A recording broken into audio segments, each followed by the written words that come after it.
There is a lot of really strong and iconic imagery that's strongly associated with Death Stranding, from its gorgeous natural landscapes to the phantasmal ghost-like creatures known as BTs that haunt each and every one of those locations, but little else is as strongly associated with the game as the image of the BB. An unborn fetus floating inside of a pod serving as an artificial womb and being used as equipment to detect the presence of the aforementioned BTs.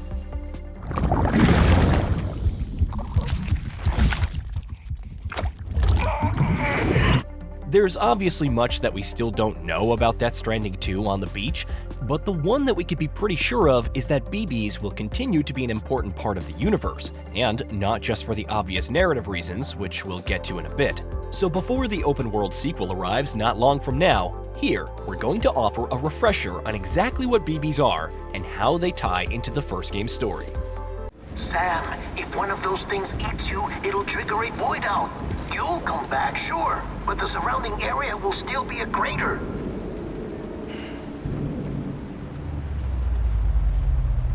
I got an idea.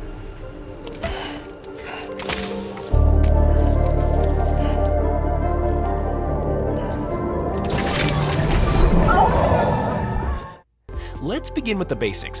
What exactly is a BB? In typical Hideo Kojima fashion, there is a lot about Death Stranding's lore that can get pretty messed up in some truly intriguing ways, and BBs definitely fall in that category as well. As we touched on, a BB is an unborn fetus, and this is where the messed up bit comes in. That's been removed from the womb of a stillborn mother, i.e. a brain-dead woman who was pregnant. BBs are able to serve as a bridge and draw a connection to the world of the dead through their brain-dead mothers, which is ultimately what allows them to be used as equipment to sense the presence of nearby BTs, or beached things. That, in fact, is where the little babies in pods get their names, bridge babies, or BBs. For these purposes, BBs are kept in artificial pods that are meant to replicate a womb, but since that facade can only be kept up for so long, typically BBs are only in service for about a year, at which point they are withdrawn from the field and disposed of via incineration. Obviously, the entire thing raises a truckload of trickery questions and ethical dilemmas, from still mothers being kept clinging on to life so they can sustain BBs and their operations, to BBs being used as equipment, to, of course, how they're disposed of once they can no longer serve their purpose. Death Stranding's own story also hones in on many of these questions by tying them into the backstory of protagonist Sam Porter Bridges, who is revealed during the latter stages of the game to have originally been a BB and the son of Cliff Unger.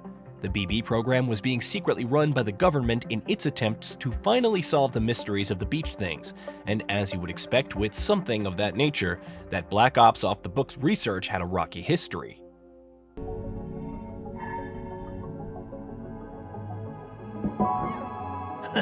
Or perhaps the two of you have something of an affinity for one another.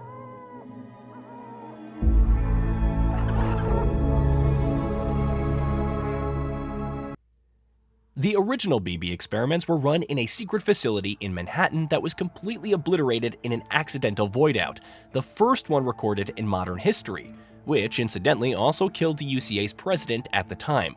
Bridget Strand would go on to take that mantle, and though she initially shut the experiments down, it wasn't long before she brought them back to life, this time ensuring that they were conducted with greater security and oversight.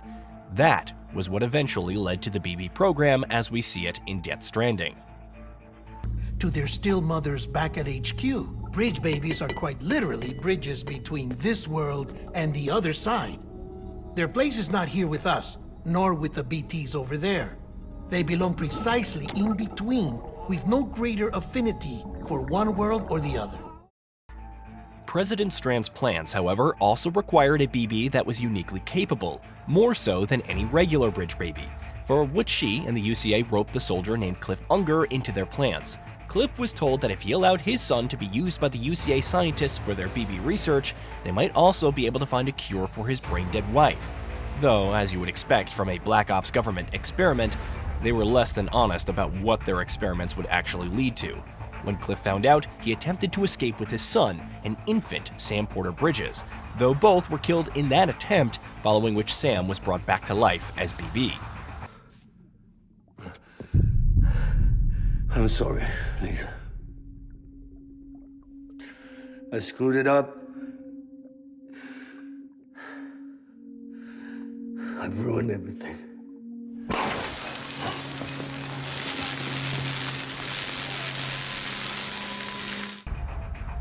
When Sam was brought back to the world of the living, however, Amelie, who was responsible for his resurrection, accidentally caused a series of void outs all over the world, letting loose a torrent of beach things and kicking the Death Stranding into motion. In the aftermath, ironically enough, the necessity for bridge babies grew even more pronounced, and though all records were deleted of what the actual nature of BBs were and how they were able to do what they could do, they continued to be commissioned and used as equipment for detecting BTs. Sam isn't the only BB to have made it to an actual life beyond life in the pod either, of course.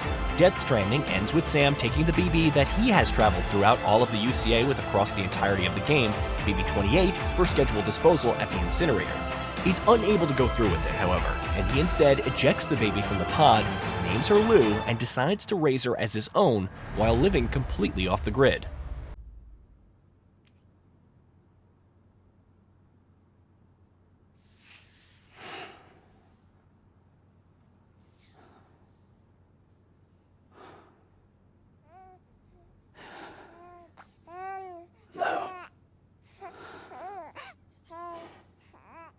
Louise.